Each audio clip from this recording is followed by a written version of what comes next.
Beetroot juice. இந்த ஒரு juice எடுத்துக்கிறதுனால ஸ்கின்னுக்கு ரொம்ப நல்லது, ஹேருக்கு நல்லது, நம்மளுடைய செரிமான மண்டலம் ஆரோக்கியமா இருக்கு. அடுத்து வந்து கான்ஸ்டிபேஷன் வராம நம்மளுடைய குடல் ஆரோக்கியமா இருக்கு, நரம்பு மண்டலம் ஆரோக்கியமா இருக்கும். அது மட்டும் இல்லாம நிறைய அயன் இருக்கிறதுனால நமக்கு வந்து ஹெச்பி வந்து குறையிறதையும் வந்து தடுக்குது. எப்பவுமே வந்து ஒரு புத்துணர்வோடு இருக்கணும்னா இதை எடுத்துக்கொள்ளலாம்.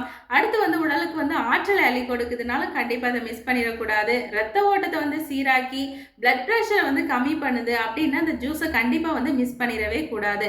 இந்த வந்து நீங்க எப்படி பயன்படுத்தணும் அப்படின்னா, நிறைய பேருக்கு இது பச்சையா சாப்பிட பிடிக்கும், ஒரு சிலருக்கு வந்து பிடிக்காது.